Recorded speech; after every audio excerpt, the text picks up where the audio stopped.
Sin embargo, es mucho más conveniente respetar la antigüedad, respetar sobre todo la trayectoria de los oficiales. Porque si nosotros efectuamos nombramientos fuera de lugar, destruimos la institución prácticamente por un tiempo, hasta que eso vuelva por sí solo. Yo el miedo que tengo nomás, Oscar, ¿Sí? con eso que estás señalando, es que la institución de repente crea que puede andar por su cabeza. Y no puede andar por su cabeza. Tiene que estar subordinada al comandante en jefe y al ministro de Defensa, según mi criterio, ¿verdad? Por supuesto, hay un plan de carrera que a mí me parece muy bien. Existe un plan de carrera, se le califica a los oficiales desde su teniente hasta coronel. Entonces, por supuesto que dentro de esa calificación, el señor comandante en jefe puede decidir hacer algunas modificaciones de esa antigüedad. En ese sentido estamos de acuerdo totalmente. Totalmente estamos de acuerdo. Yo estoy hablando de los comandantes.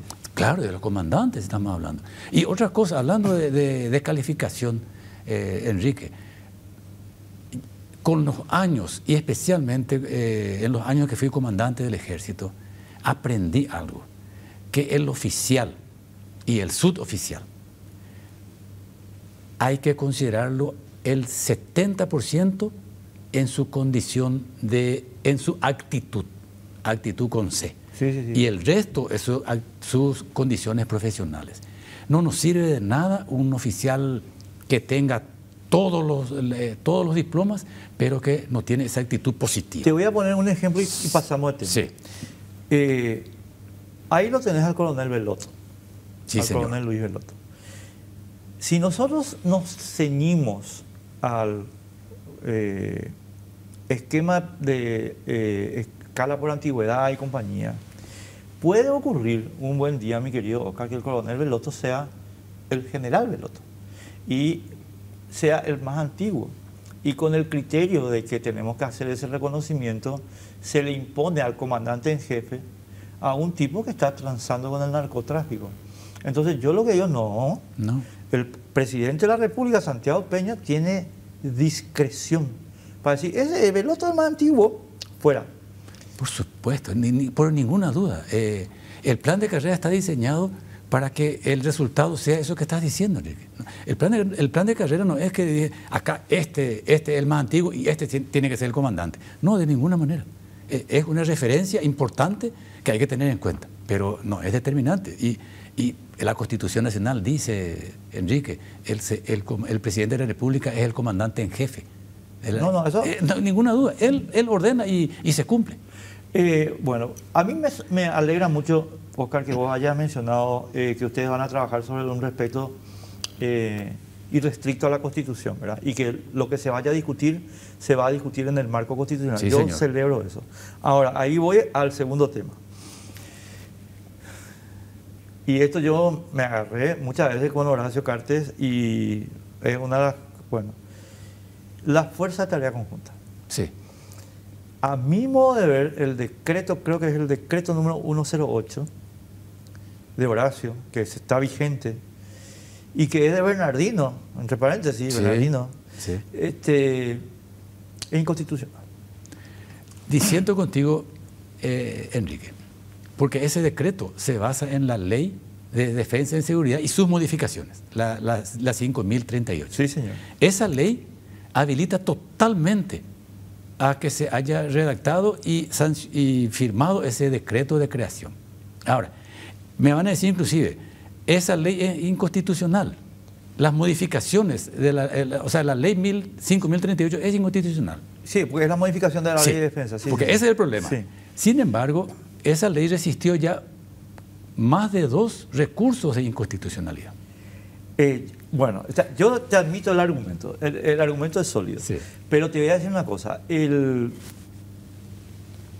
problema, a mi modo de ver, constitucional establecido en el decreto, es que establece, primero, la supresión de la presencia del ministro del Interior como jefe de la policía. Ese es un problema constitucional, pero que no te concierne a vos. Sí. Pero lo segundo es que les obliga a ustedes, a las fuerzas militares, a trabajar en un marco,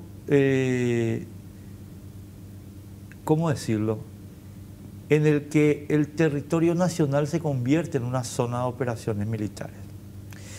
La parte donde esa ley, donde esta norma, a mi modo de ver, vulnera la Constitución, es que nosotros estamos trabajando en Concepción, Amambay y San Pedro como en un teatro de operaciones. Y por tanto estamos sacrificando los derechos de los paraguayos que viven allí. Enrique, eso no puede ser considerado un teatro de operaciones. ¿Sabes por qué? Porque en un teatro de operaciones no existen fiscales, no existe ministerio público que esté resguardando los derechos de la población.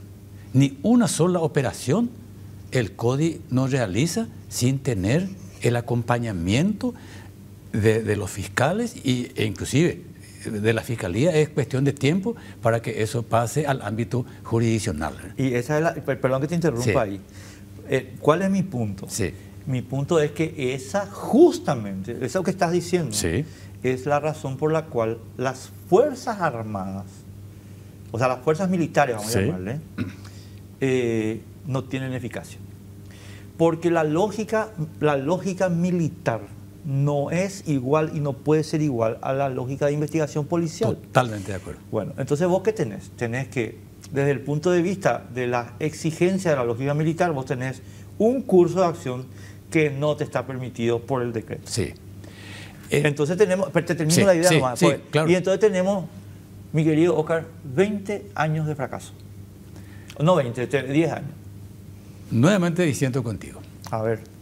No, estos terroristas que se hacen llamar sí, eso no importa, criminales bandidos. Criminales bandidos. Tenían dos objetivos estratégicos. Uno, la toma del poder por la fuerza. Segundo, instalar células y después grupos en todos los departamentos. Aparte, para cumplir esos objetivos tenían que realizar operaciones terroristas urbanas. Sí. Ni uno de esos se cumplió. Ni uno de esos pudieron cumplir. Si bien yo no puedo, Enrique, como militar, porque yo fui comandante del ejército en esa época y ahora voy a ser ministro de Defensa, si Dios permite, no puedo decir cantar victoria. De ninguna manera, pues tenemos 3 secuestrados y todavía no tenemos extinguido esos grupos. No está extinguido. No está extinguido. Pero, y eso es parte, esto que voy a decirte, Enrique, es parte también de la falencia de comunicación social que tenemos.